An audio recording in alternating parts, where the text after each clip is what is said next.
So, enlightened self-interest. This month we're embarking on a grand experiment to prove that we have the ability to live, love, and laugh abundantly by becoming a giver to life. This concept is summed up by the words of Ernest Holmes, and it's found in a Holmes Reader on Practical Wisdom. And I've shared this quote with you each week, and I'm going to do it again today and probably next week because it's just perfect for our theme this month. So this is the quote. Life is an eternal givingness, the offering of the cosmic self to the joy of its own fulfillment. You and I are part of this joy, and we find fulfillment only as this joy passes through us to others. Everything moves in circles. We short-circuit our own good when we refuse to pass it on. You and I are part of this joy, and we find fulfillment only as this joy passes through us to others. We short-circuit our own good when we refuse to pass it on. We are learning this month how not to short-circuit our own good.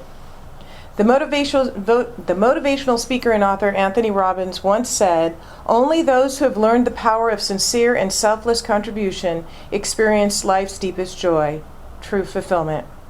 And the 19th century Indian poet and philosopher Tagore said, "I dreamt that life was joy. I awoke, and life was service. I acted, and behold, service was joy." So why is this true?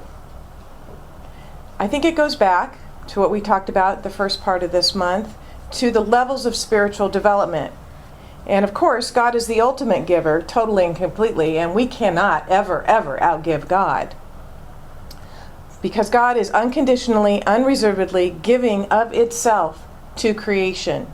And what is its creation? Us.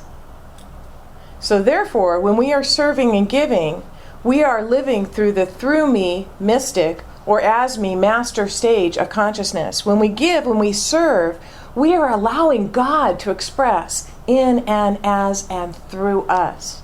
When we are giving and serving, we are living from our true nature. And of course, living from our true nature does what? It fills us with joy because we know that we're doing what we're supposed to be doing, right? So we are exploring the 5 laws of stratospheric success from this little book that's right here called The Go-Giver. And this book is really about success in business written in a parable form, but the laws are so good. They translate across the business lines into everyday life. In fact, a genuinely sound business principle will apply anywhere in your life, in your friendships, in your marriage, with any area of your life. It's just anywhere. So that's the bottom line. Not whether it simply improves your financial balance sheet, but whether it improves your life's balance sheet. Because remember, our finances are just part of our spiritual health, right? Last week we explored the first 2 laws, and you, like the protagonists in this book, were given an assignment. Did anybody remember the assignment? To go out and to apply those laws in the book. He has 1 day. He learns 5 laws in 5 days, and he has to apply them each and every day. And he can't come back for the next law unless he has applied that law that he learned that day. So, we don't want to just hear about them from me. We don't want you to just read about them in the book. We want you to think about them, and we want you to do them. We want you to activate them in your life. So the first law was the law of value. Your true ability to create an abundant life is determined by how much more you give in value than you take in payment. So that was the first law. How did we do with that? Did anybody go out and do this? I picked up a large screw out in the driveway when we left. Ooh, very good. So that affected quite a few people. That's great. All right. That's I really... had a developer give $5,000 toward the construction of an extension to the Riverbank Museum. Very nice. Very nice. Very good. Okay.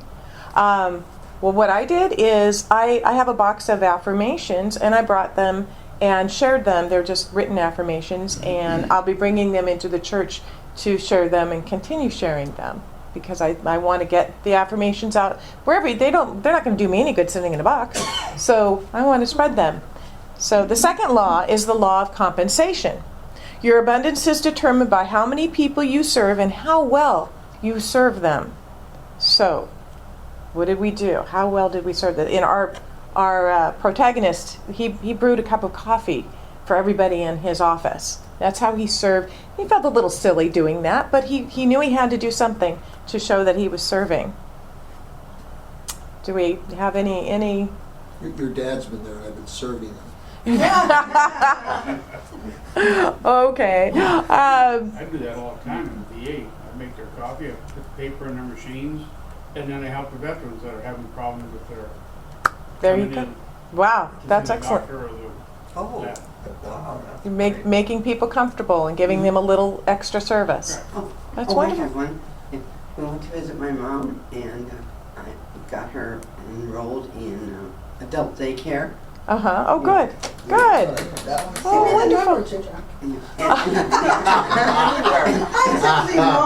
But my brother said, oh, she can't do that and everything like that.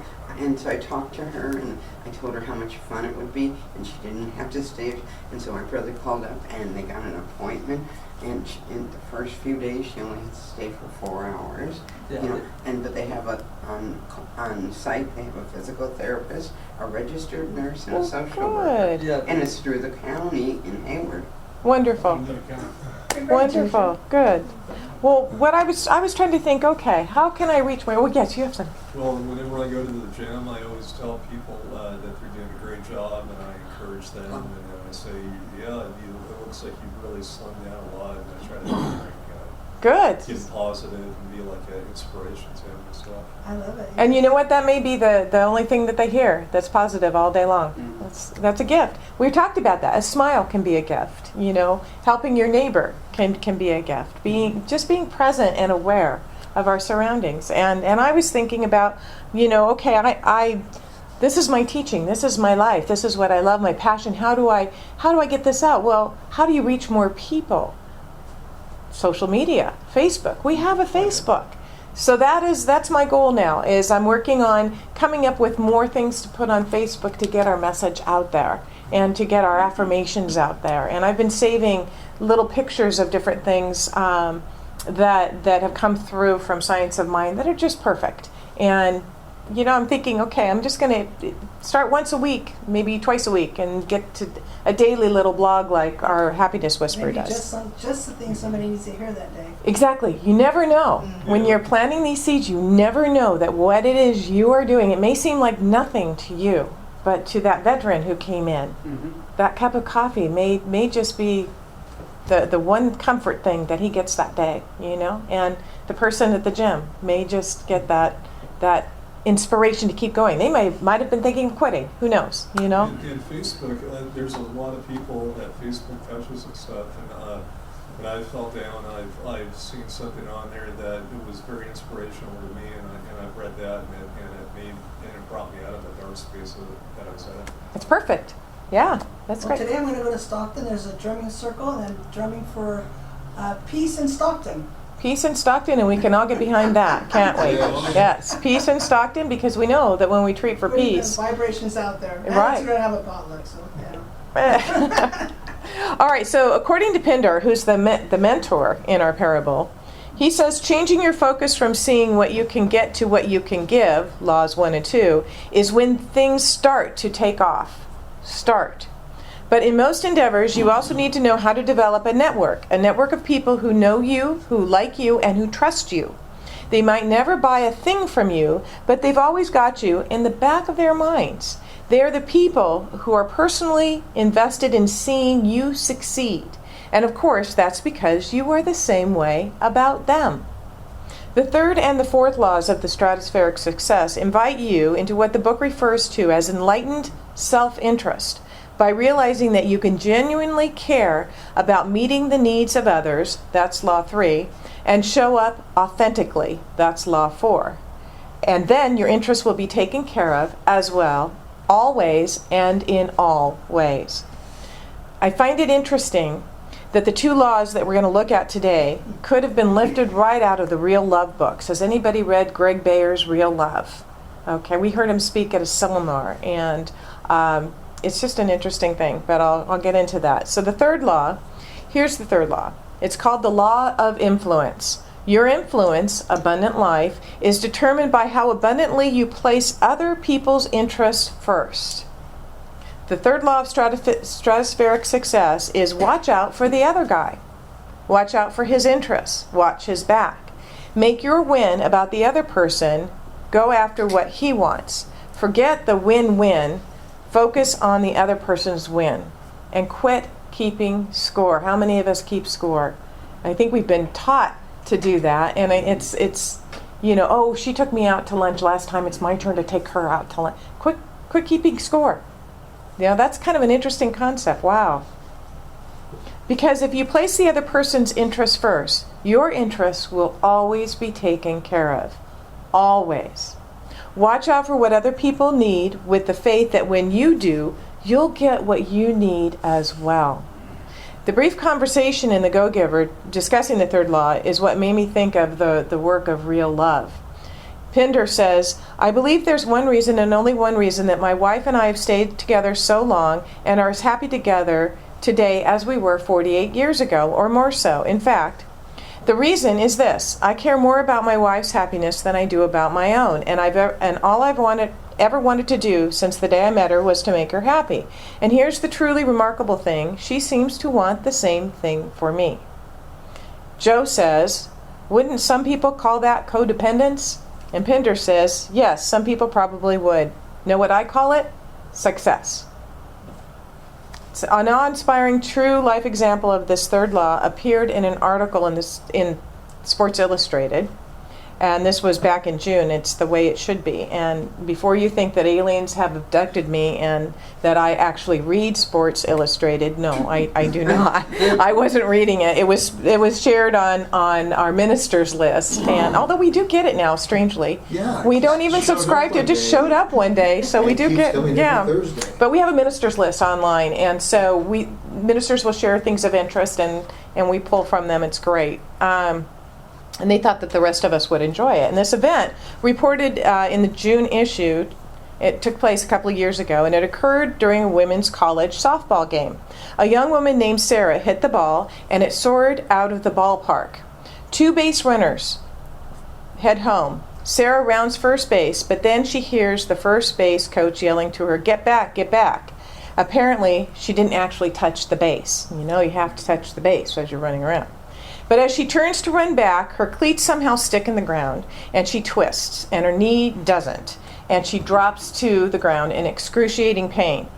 With the coach still yelling at her to get back to first base, she crawls back, grabs the base, and holds it like a pillow, and she is writhing in pain, right? But she cannot get up, she can't move. She looks up at the coach, and she says, "What can I do?"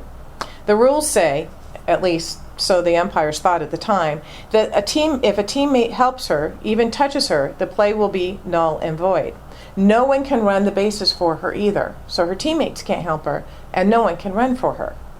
As they're trying to figure out what to do, the first baseman, Mallory Holtman, takes matters into her own hands.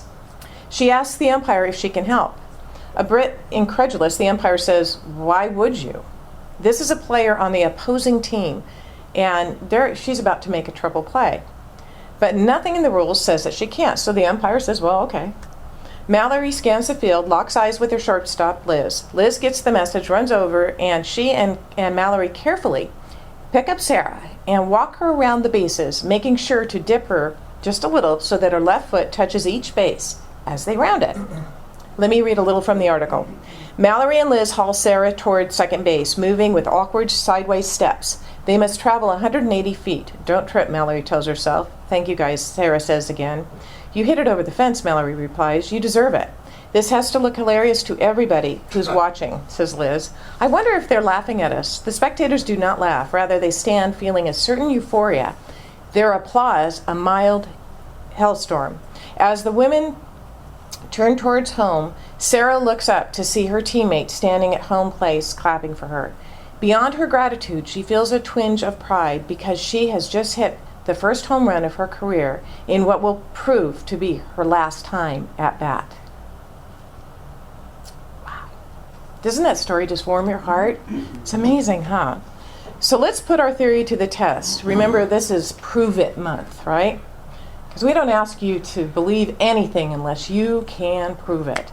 So our theory is that if you put the interest of the others first, then your interest will be taken care of as well. So how did this pan out for Mallory? Did her team win that game? Did they go on to win the NCAA championship? Was Mallory selected MVP, and did she get picked up to play pro ball? Nope, not one of those things happened. And well, okay, so this stuff doesn't work then, right? Well, I don't know. Listen to this. Money poured into the college after that game. The team got nearly $25,000 in donations, including one from a check from a soldier in Iraq.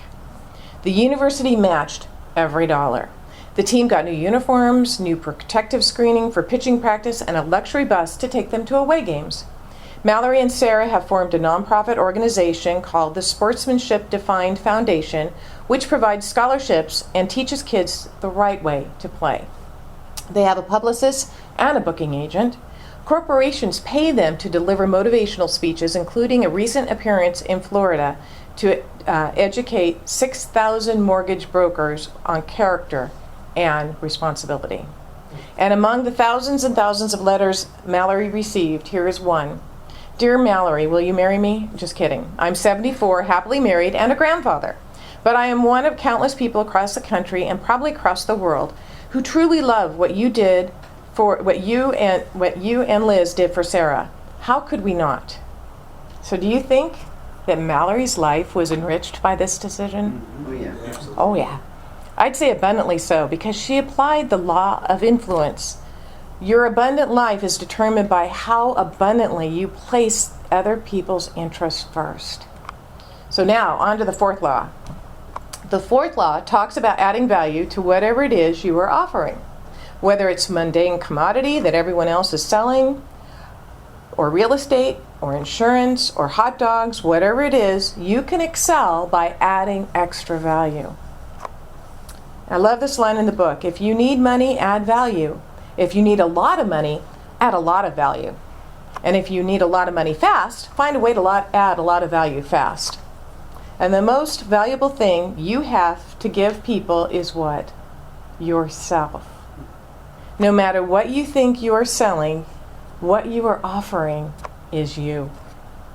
The fourth law is a simple one. It's called the law of authenticity, and it goes like this. The most valuable gift you have to offer is yourself. The go-giver in this book, there's a woman who suddenly needs to make a living because there's a divorce. And she went into real estate and she studied very hard. And she learned every closing technique there was from A to Z.